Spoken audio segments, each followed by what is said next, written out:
بسم الله الرحمن الرحيم نحمده ونصلي على رسوله الكريم أما بعد فأعوذ بالله من الشيطان الرجيم بسم الله الرحمن الرحيم. In last week's lesson we were looking at the conditions which need to be found for Jummah namaz either to be obligatory and also another set of conditions which needs to be found for Jummah to be valid. And I just mentioned a few conditions on my left hand side which needs to be found for Jummah to be obligatory, such as the person has to be sane, he has to be free, so he can't be a slave, and also he has to be a man. And when these basic conditions are found, also obviously being a Muslim, so when these basic conditions are found, then Jummah is obligatory on that individual. However, thereafter the Sharia then places another set of conditions which, if found, then it becomes obligatory for that person to perform the Jummah and the Jummah will become valid. And the conditions which we looked at was, number one, the place or the area where you are performing the Jummah, it has to be in a city or a big town. Now, can anybody remember what's the definition of a city or a town? Yeah. Population of 4,000 people, good. And some scholars have said that if you want to look at a modern day or a contemporary slantari, a place where there's like supermarkets or post offices or where the basic needs or the necessities of the people can be found, then that is considered to be, even though it's like a village, but that is considered to be similar to a town, hence you can perform Jummah there. I also mentioned another condition is Izn Am. So what does Izn Am mean? Anyone? Izn Am means? place where you're born. No, that's Watan Asli. Watan, sorry. Yeah, Izn Am. We mentioned it last week, like Izn Am means like a general permission for everyone. So what does that mean? Like everybody has to, yeah.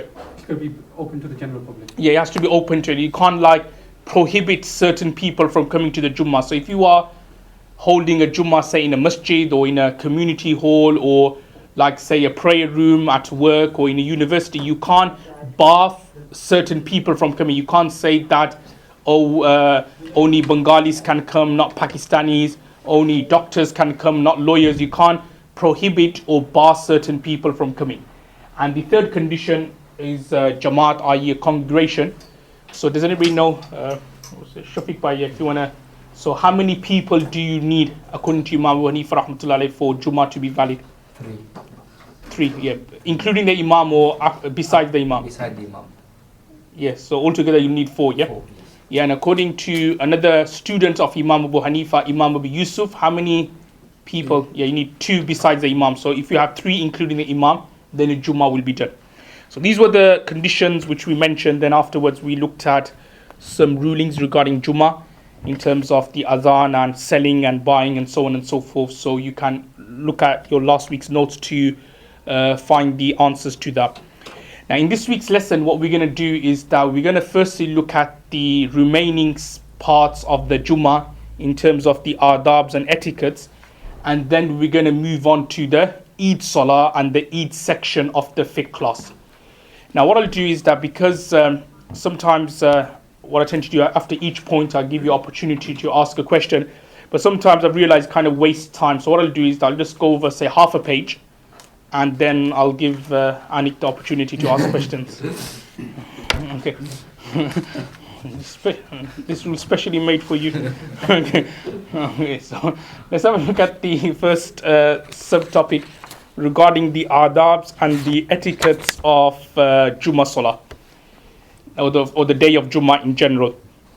Now, just very simple, it just explains that on a Friday, it's considered desirable and mustahab to trim unwanted hair and also to cut nails. Now, as you all, obviously I didn't mention this in the Tahara purification section, but I will touch on it inshallah later on in the fiqh class about the unwanted hair, i.e. hair below our armpits and below our navel. Now remember, it's a sunnah that you remove it every 7 days, and ideally and preferably on a Friday before the Jummah. If you didn't do it within 7 days, then you should try to do it within 15 days. Okay, otherwise it's going to be considered slightly disliked, makruh tanzihi, if you delayed it up to 15 days. And then to delay it after 40 days is considered to be makruh tahrimi, to the extent that if somebody has or did not cut his unwanted hair below his navel, below his armpit, and 40 days have passed, then the subsequent namazis or the salahs which he prays, it will be considered makruh tahrimi. Okay, so what I'm trying to say is that you should try to do within 7 days, preferably. If not, then within 15 days. And if you can't do it, then make sure the must here is within 40 days you have to remove your unwanted hair. Anything exceeding 40 days, then it will be considered makruh tahrimi and it will have a negative effect on your salah. Now remember, this only applies, this strictness of the rule applies to the hair below your armpits and below your navel. And the reason why it's strict and you've got the 40-day limit for them too is because it's mentioned the hadith. It's mentioned the hadith of Sahih Muslim and so on. Now another masla I want to mention or touch on is the hair between your buttocks. Yeah, so the hair on the buttock area. Now to remove that is mustahab and desirable. So it's not wajib like for below your armpits and below your navel, but the hair between your buttocks, it is mustahab and desirable to remove.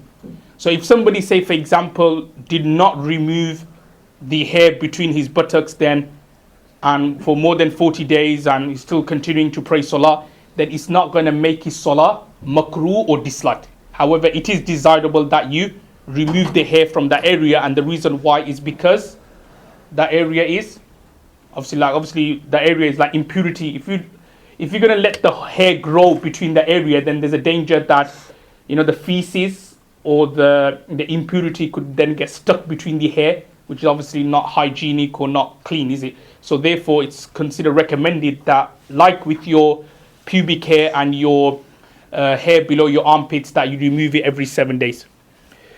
Also, it's desirable on the Jummah to cut nails, thereafterwards to perform ghusl, thereafterwards to apply fragrance, perfume, khushbu, and then lastly to wear clean clothes. So these are the basics. So these are considered to be some of the adabs and etiquettes of the Jummah Salah.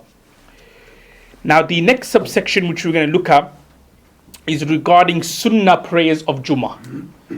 Now I've mentioned this particular ruling because some people get mixed up regarding how many rakats are sunnah, and actually out of the rakats which one is emphasized and which one isn't. Now just in a nutshell, I've mentioned there with reference from Raddul Muhtar, the 4 rakats before Jummah, 4 rakats before Jummah, that is emphasized sunnah. So it's sunnat muakkada. So you have to read it. Well, you don't have to, but you should read it. And similarly, after the Jummah prayer, 6 rakats. Okay, a lot of people just read 4 and they do 1. Basically, 6 is sunnat muakkada. Is emphasized sunnah. Okay, some even don't read the sunnahs. They do 1 after the Jummah. But anyway, that's another issue. But what I'm trying to say is that 6 is sunnat muakkada. Okay, so 4 after Jummah is sunnat muakkada and is emphasized. And similarly, 2 afterwards is also emphasized as well. As I said, some just do 4 and then they miss the other 2 and then they go. So that's wrong. And as I mentioned, the ruling regarding emphasized sunnah, that if you continuously miss emphasized sunnah, then what happens? You then become sinful. I didn't mention this ruling before regarding the Fajr sunnahs. So if you continuously miss an emphasized sunnah, you do become gunagar, you do become sinful. So remember the 2 rakats after the 4 rakats, Jummah sunnahs, after the Farz, that is also emphasized as well, and you should also pray that and you should also read that. The next subtopic is regarding a very hot topic, shall I say. Can you say Jummah Mubarak? Yeah. So sometimes you may get texts from various people on a Friday, Jummah Mubarak and so on. So can you actually say that? Say Jummah Mubarak. And that obviously leads on to Eid Mubarak and so on. But Eid Mubarak we'll look at next week when we look at the second part of the Eid section. Now, as I mentioned before as I mentioned here, that in principle or usulan, to give greetings on blessed days is something which is permissible. Yes, and this was a practice of the Sahabas and companions that on blessed days, on Eid days, on blessed nights, they would give glad tidings to each other. Like a good example, as I mentioned there, is that during the Eid, the companions, they would not say Eid Mubarak, but the actual what they would say is this particular dua, what he says, Taqabbalallahu minna wa minka, which means may Allah accept from us and from you. Meaning that this particular Eid and the various ibadats, because remember Eid comes after a very great act or a great worship. So like for example, Eid al-Fitr comes after fasting, and then Eid al-Adha comes after the days of Qurbani or the days of Hajj. And those who are not doing Qurbani or who are not doing Hajj, then as you know, it's recommended that for the first 9 days of Zul Hijjah you fast. So then on the 10th day you then do the Eid al-Adha. So what I'm trying to say is that Eid is a celebration, and it comes about after a great worship or a great ibadat. So therefore the Sahabas will say to each other that may Allah accept the ibadat which we have done over the past month in the case of Eid al-Fitr, or over the past 10 days in the case of Eid al-Adha. So what I'm trying to say is that to greet someone, to give glad tidings to someone, to congratulate someone, these are considered to be permissible. Which then takes me on that, can we say Jummah Mubarak? Now, as I mentioned there, that in principle, when you look at it, usulan, according to the principle, according to what is mentioned in the Sharia, just to say Jummah Mubarak to someone, there's nothing wrong with that.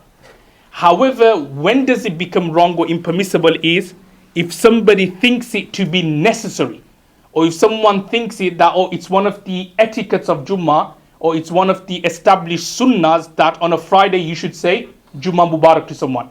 Only then it becomes detestable, only then it becomes a bid'ah and an innovation.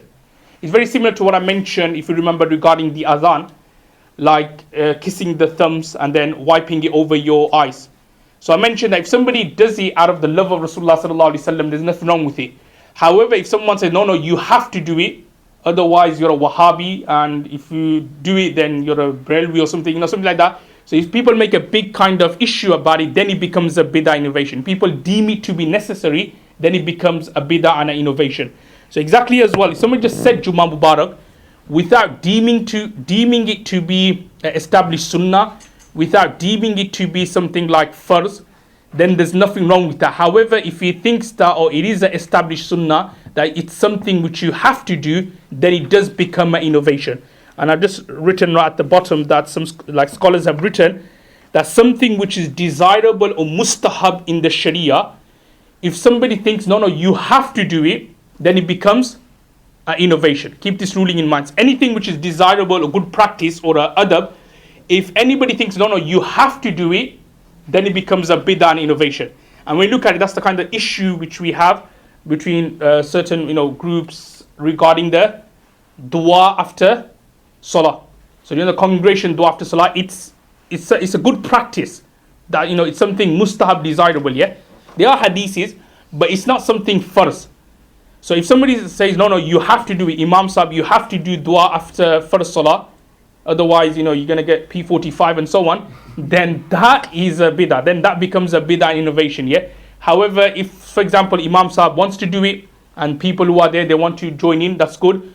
If the Imam Sahib doesn't want to do it, or if the Imam Sahib wants to do it, but then there are people who don't want to do it, they're busy, they have to go somewhere, then you can't force them to remain there.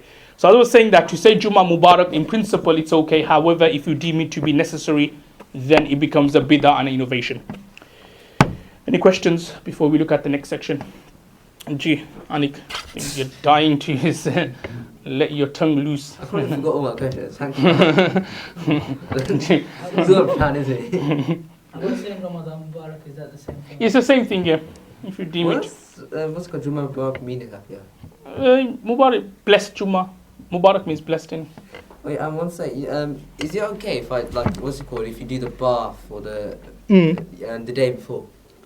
Now, I think I mentioned this before in the Tahara section, that you should do it after sunrise. After sunrise on the Friday. After sun? Yeah. But obviously, again, if somebody did it before, there's nothing wrong with it. Somebody did it afterwards. Yeah, after Fajr, like? No, after sunrise. Not after Fajr time, after sunrise. Oh, that's when Fajr ends. Yeah, when Fajr ends, yeah, okay. Basically. Yeah.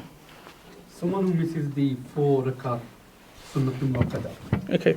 Before Friday, before the yeah. Pardon. Can you make it up afterwards? You can make it up afterwards, yeah. Yeah. Yeah. Every Arabs, they say taqabbalallah to each other after every single prayer when they meet, and one in response the other one says minna minkum.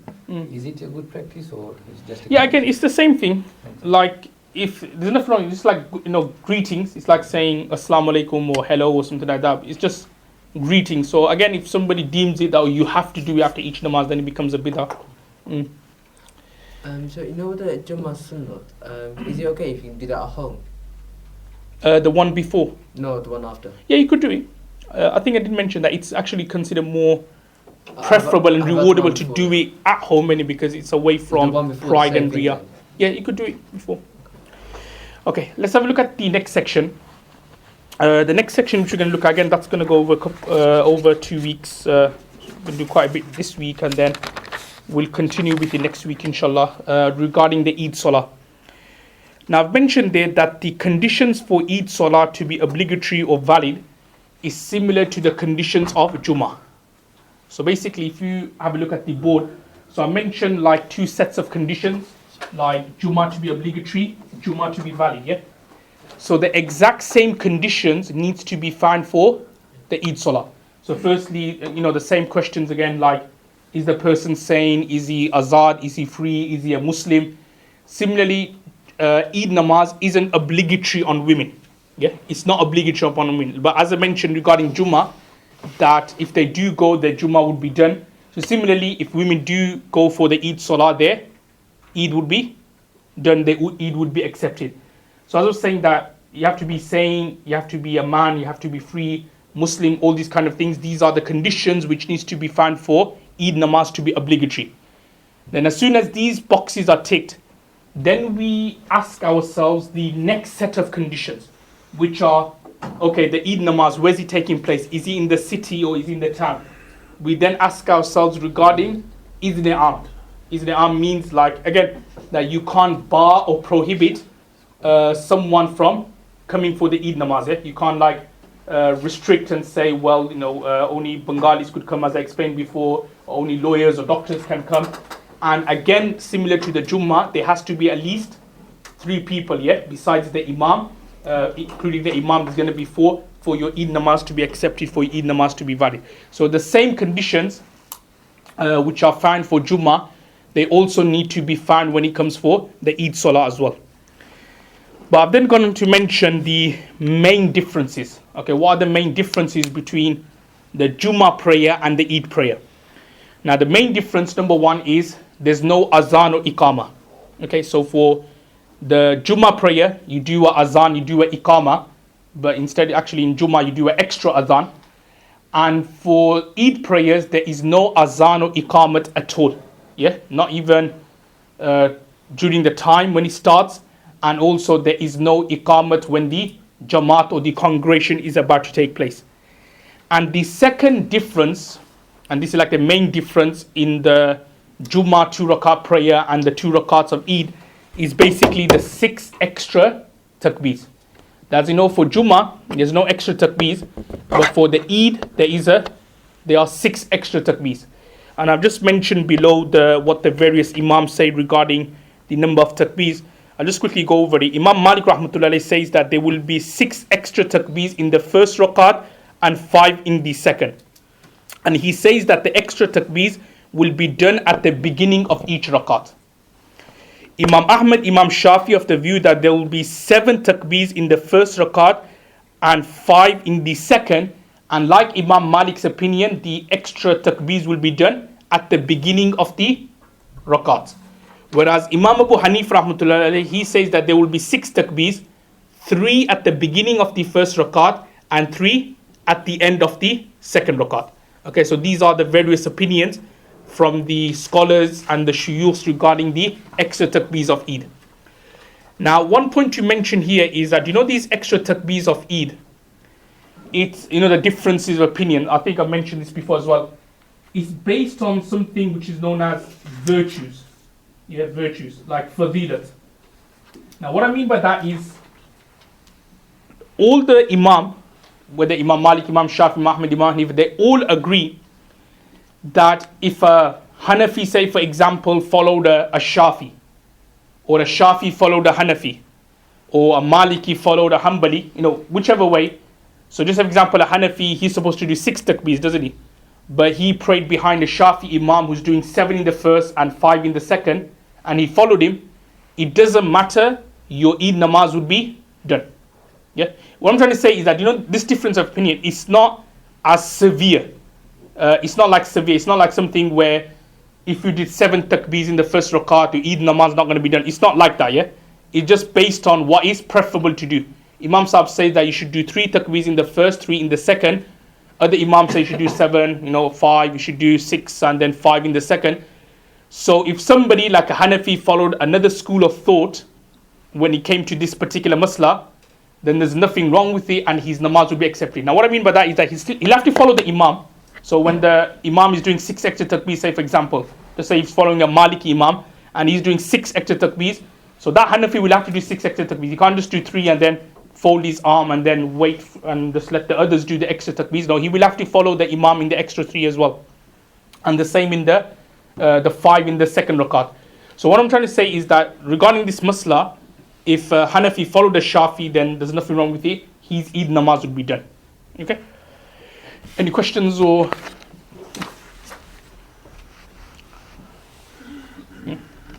Anik, any question? No. Sure. Okay. Okay, on the next page I just mentioned like evidence which can be found in Sunan Abu Dawood, which basically says that you should do 3 takbeers in the first and 3 in the second, and the hadith which we use is similar to the 4 takbeers of the Janazah Salah. Okay, now the next section which we're going to look at is regarding the etiquettes or the adabs of the Eid Salah. Okay, so just some rulings regarding the Eid Salah and some etiquettes regarding the Eid Salah.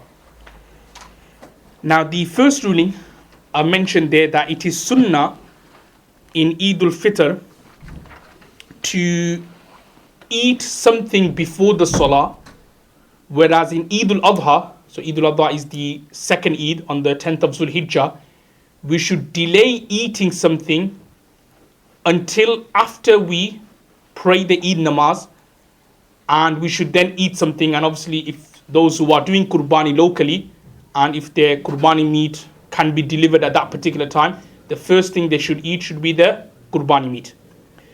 Now I'm sure you probably read the wisdom or the hikmah behind that, yeah? The reason why it's so important that on Eid al-Fitr, you should actually eat something before you go to the Eidgah, before you go to the masjid. And the reason why is because the 30 days or 29 days previous, you were fasting at that particular time. So when you wake up on the first day of Shawwal, there shouldn't be any kind of tashabbu or any kind of similarities with the month of Ramadan. Where when you, for example, just say Eid Jamaat at 8 o'clock.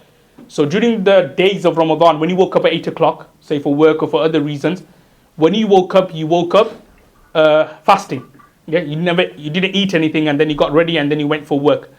But on that Eid day, when you wake up at that time to get ready for your Eid namaz, there should be no kind of similarity of the day before, okay, for the month before. So that's why it's encouraged that you should actually eat something. And it's mentioned in the hadith that it's encouraged that you should eat something sweet. So it could be dates or anything which is sweet or something like that. Then it could be mitai or something like that. Anything which is sweet, then you should eat that. But then on Eid al-Adha, on the 10th of Zulhijjah, it's recommended that when you wake up, you don't eat anything. And then after you prayed your Eid namaz, and remember this can only be possible, say, if you say Bangladesh or Pakistan, where they actually do it there and there, the Qurbani, then you just wait for the meat to come and then you could eat that. So if that is possible, then you should wait until the Qurbani meat is cut and everything is ready, and then eat that. It may be a bit difficult in this country because we look at this, there's a topic I'll mention later on about Qurbani meat and Udhiyah, that as you know, Qurbani, does anyone know when should the Qurbani be done? When should it be done? Or when is the starting time of Qurbani? Okay, starting time of Qurbani is after the Eid namaz has finished. Yeah, and the funny thing is that sometimes people, they just read the Eid namaz at 8 o'clock, so they go to the butchers at 8:30, and then the Qurbani meats, everything's cut, everything it's already there in the tray. So unless they've done it within half an hour or some miracle or karamat or anything like that, which I doubt it, most likely what they've done is that they've done it the night before or the day before, and they've kind of got the Qurbani meat ready at 8:30. So that Qurbani will not be done. We'll touch on it some other time, yeah? So I was saying that as long as after the Eid namaz, as soon as the Eid namaz has been prayed, that's when the time of Qurbani starts. Time of Qurbani meaning time of the cutting and the slaughtering starts. So you should wait until everything is cut and then eat the Qurbani meat, okay? So that's one etiquette or one desirable action of Eid. But as I said before, that if somebody for some reason can't wait for that long, then if he was to eat something before or after, there is no sin in that. Okay, rule number 2. It is sunnah to take one route to the place of Eid and to take a different route back. Yeah. So just say, for example, well, I'm not really familiar with this particular area, but just say, I don't know, you live opposite them. Well, it's going to be difficult. But anyway, just say you live somewhere. So basically, so basically, one route to the masjid, and then I don't know, take a U-turn, or I don't know, whatever, go through the park or something like that, and then go to, yeah. So it's considered to be desirable mustahab, yeah. This was a practice of Rasulullah sallallahu alaihi wasallam. And does anybody know why Rasulullah sallallahu alaihi wasallam would do that? Any reasons, any wisdoms? Yeah, very good. Yeah, one reason was to look for the poor. Because obviously, if Rasulullah sallallahu alaihi wasallam just went the same route, then there would be poor people there, so he would give them, because Rasulullah sallallahu alaihi wasallam's habit was that whenever you see a poor person, he would give him some money, like sadaqah fitr. So if he just went with one route and he came back in the same route, then he will meet the same poor people and they would be asking him and they would be getting more money. So what did Rasulullah sallallahu alaihi wasallam do? He would go different routes so that he will meet different poor people and he would give them the sadaqah fitr or any charity which they are asking for. Does anybody know any other reasons why it's considered desirable to go different places or take different routes? Sorry. Different scenery. Yeah, that's one as well. Muslims don't see more people, different people. Okay, yeah.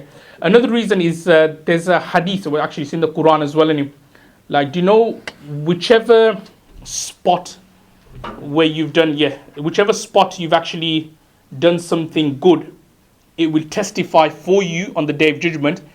And if, say, for example, on a particular spot you did something bad and unlawful, that spot will, or that piece of land will testify against you on the Day of Judgment. So just say, Naudzubillah, if you commit adultery on a particular area, so that will testify against you in the hereafter. So now what I'm trying to say is that Rasulullah sallallahu alaihi wasallam, he would actually use different routes so that every single piece of land or part of the land would then testify for Rasulullah sallallahu alaihi wasallam in the hereafter that Rasulullah sallallahu alaihi wasallam or this particular musalli or this particular Muslim walked over me, so that he can then perform namaz, he can then perform Eid namaz. So because of that reason, every part of the world or every part of that particular land would then testify for the person in the hereafter. Okay, so that's another reason why Rasulullah sallallahu alaihi wasallam would take different routes for the Eid namaz, whether it was Eid al-Fitr or Eid al-Adha. Any questions or regarding the first two? You get swat for going back from the mosque. Yeah, you get swat. Because I know every step you take to the mosque, you get like one good deed and one bad deed turns to a good deed. No, for Eid you will, because the whole day is like ibadat, worship, and it's a good, so you will. But I'm generally speaking. Generally in the hadith it's mentioned, when you go to the masjid and when you go to the jamaat, not for when you're coming back. That's why it's mentioned in the hadith. Okay, rule number 3. I mentioned there that Eid namaz can be performed in the masjid. It can be. However, it is considered desirable to perform Eid namaz outside the masjid, like they do in Bangladesh, Pakistan, i.e. in a Eidgah, in a musalla. So you should try to pray the Eid namaz there. And in Small Heath, as you know, like the Ahle Hadith, that's what they do. They not hire out, but there's that place in Small Heath Park. So it's actually a 5-a-side football pitch. So they kind of hire that place out and they read the Eid namaz there.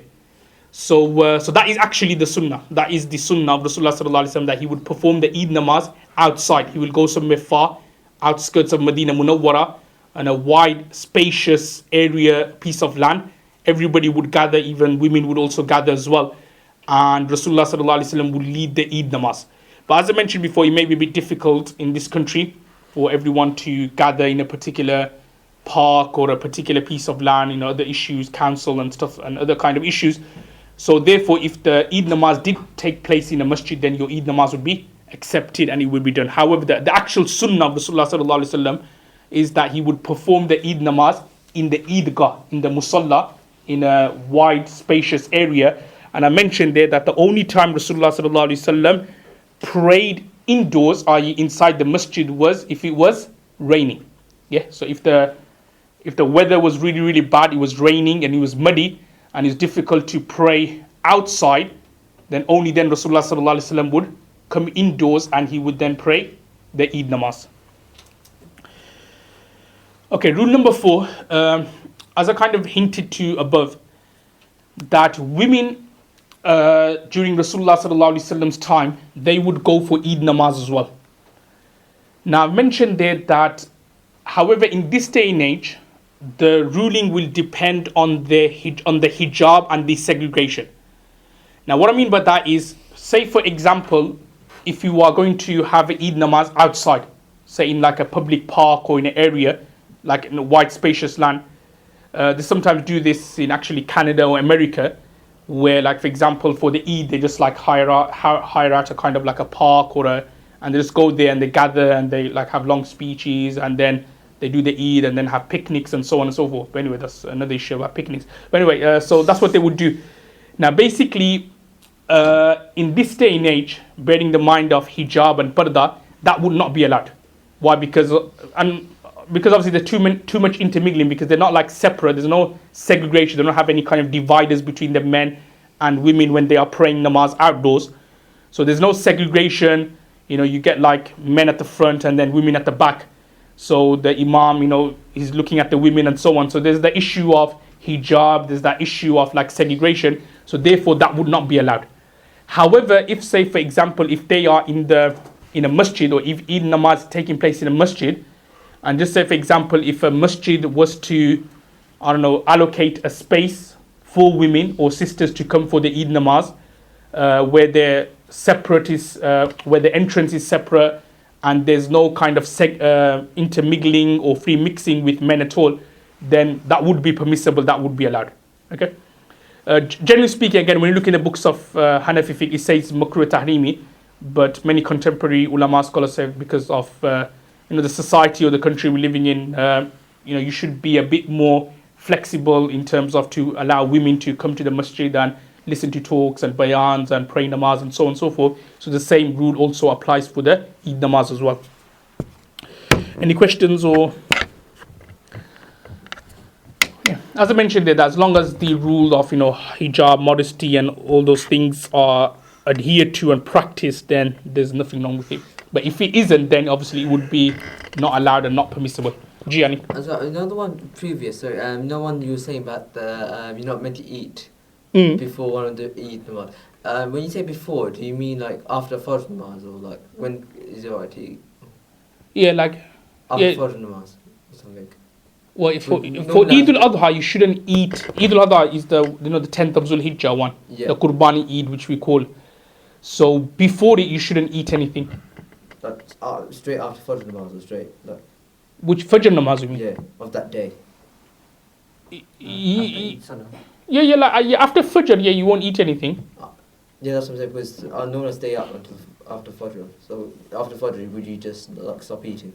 Oh yeah. Are you trying to say if somebody like stayed up the whole night? Yeah. Yeah, then you'll start after Fajr time innit? So when Fajr time starts. Yeah. Yeah. So whatever time Fajr starts from, so it starts from that particular time. Oh, okay. Yeah. Once Fajr starts, you don't eat until. Yeah, you don't eat until And that's just sunnah, isn't it? Yeah, it's desirable. Yeah. So if somebody didn't. And is Eid namaz wajib, or is it? Yeah, it's wajib. Yeah. So if you don't do it, you'll be sinned. Yeah, it'll be sinful. It's like witrin, you'll be sinful. If you missed it without any reason, Yeah. But as I mentioned before, if you're like a traveler and stuff, then you don't have to pray the Eid namaz. I G. missed it. I was on the plane as well.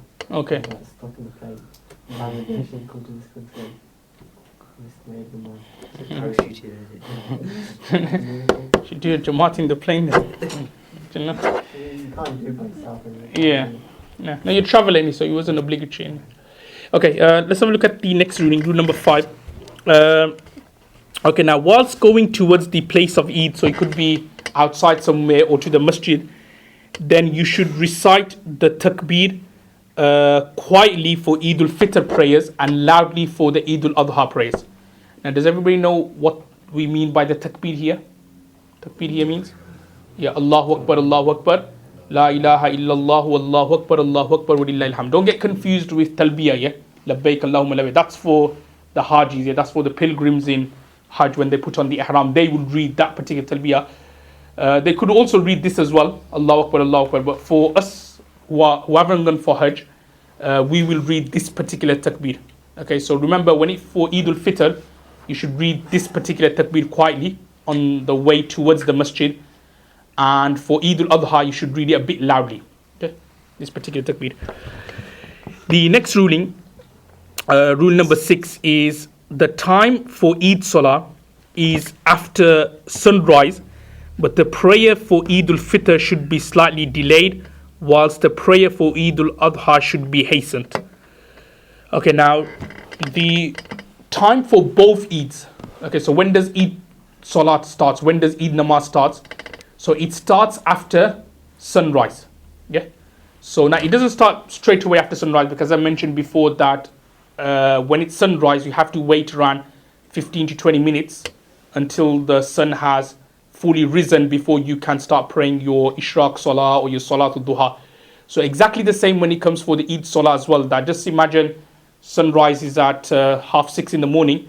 So you'll have to wait, say 15 to 20 minutes before. And then afterwards, you can then start your Eid namaz. So say at 7 o'clock, 7:15, then that's the earliest you can pray your Eid namaz. And remember, the Eid Salah time finishes at Zuhr time or Zawal time. Yeah, so it lasts all the way up to the Zuhr. So those 3 hours, 4 hours, 5 hours, depending on the time of the year, then that is basically the time for the Eid Salah. So you should pray within that 3 to 4 hour period. I've just mentioned there that for Eid al-Fitr, again, this is considered desirable, that you should actually delay the Eid al-Fitr prayer. Okay, now what I mean Eid al-Fitr, just say for example, if 6:30 is sunrise, then you should actually pray a bit later on, like 7:30, 7:45 and so on, 8 o'clock, a bit later. And the whole purpose is because either people maybe are still a bit tired or still adjusting themselves to the time. Because when you look at it, most of the people, say at 7 o'clock in the morning, 8 o'clock, when they were fasting during Ramadan, they were probably sleeping. So for them to wake up, say, really early could be quite difficult. So basically it's more considered to be desirable. You don't have to do it, but just for them to adjust their body to the new timings, it's good that to have the Eid al-Fitr Salah slightly later. And for Eid al-Adha, you should do it as soon as possible. Now, why should you do it as soon as possible? So that you go to relative's house or no? Annie, go to relative's house. Okay. Yeah, Qurbani, yeah. So as I mentioned before, that Qurbani starts as soon as you pray the namaz. So that's why it's best that for Eid al-Adha, you should pray as soon as possible. Okay, now the next rule thereafter is regarding Nafil Salah. Now and this is also like a difference between Jummah and Eid, that for Jummah obviously it's considered emphasized that before you should pray 4 rakat sunnah muakkada and 6 afterwards. But for the Eid there is no nafil namazis before. Yeah. So I mentioned there that you can't pray any nafil namazis before the Eid Salah, whether it is at home or whether it is in the masjid. So just for example, Eid Jamaat is at 7:30 in the morning. So you come to the masjid at 7 o'clock. Even if you want to pray Tahiyatul Masjid, that is not allowed. Yeah, even Tahiyatul Masjid isn't allowed. Even like Tahiyatul Wuzu, that's not allowed. Obviously, the only exception is Farz prayer. But it's not ideal that you come and then pray your Fajr Qaza at that time, yeah? Because obviously, as I mentioned before, that if you've committed a sin, what should you do? What shouldn't you do? Yeah, if you committed something bad or sin, you shouldn't, yeah, expose it, yeah? So just say, for example, like this, a lot of people do this, that they've missed their Fajr, like totally missed it, and then they come like half an hour before Eid, and then they pray the 2 rakats Fajr Qaza in front of everyone, showing that they're so pious and so on, yeah? So actually you're doing something wrong, because you're actually exposing a sin. Because remember, you're not actually praying Nafal during that time. So obviously, if you see someone praying, either he's praying Nafal and he doesn't know the ruling, or he knows the ruling but he's showing to everyone that I missed my Fajr namaz. So obviously he shouldn't do that, yeah? So basically, you can pray it, but it's best that you pray, say, at home. If you did miss your Fajr, pray at home and then come to the masjid. You shouldn't then pray, 2 rakats Fajr Qaza at that time, or and so on, so that people don't get, even though you may be thinking that you're praying something else, but even then you don't want people to misinterpret you and take the meaning that you're praying your Fajr Qaza. Okay, then he goes on to say, however, after you pray your Eid namaz, you can't pray Nafal in the masjid, but you can pray Nafal at home. So after the Eid Jamaat's finished, after you pray your Eid, you can't thereafter pray Nafal in the masjid. Okay?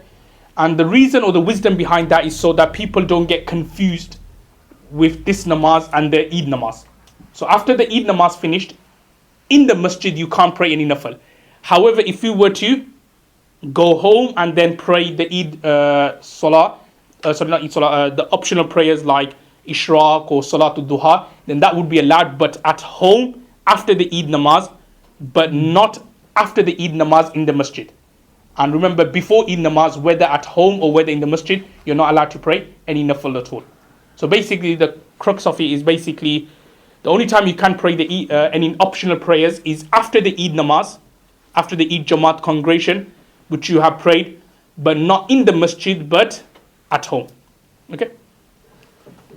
I still need to pray Ishraq thing after the Eid namaz.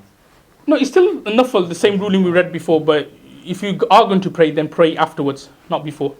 And then just to get the same reward. You'll get the same reward, yeah. As the symbol.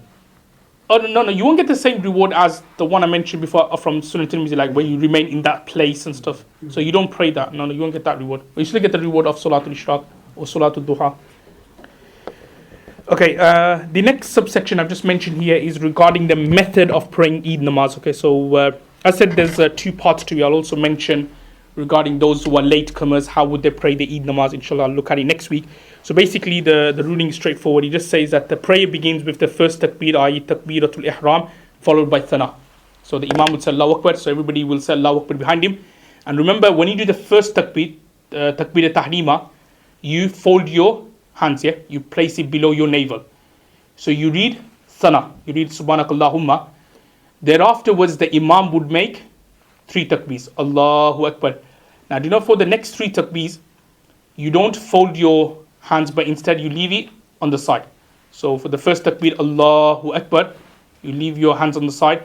Allahu Akbar, second takbir, Allahu Akbar. So after the third takbir, you then fold your hands and then you read, Surah Fatiha, Surah, like you normally do in a normal namaz. And then in the second rakat, again, you begin with Surah Fatiha, Surah. And then before you go into ruku, you then do Allahu Akbar. Again, you put your hands to the side. Allahu Akbar, second takbir. Third takbir, Allahu Akbar. And then the fourth takbir, Allahu Akbar. Again, after the takbir, you just leave it on the side.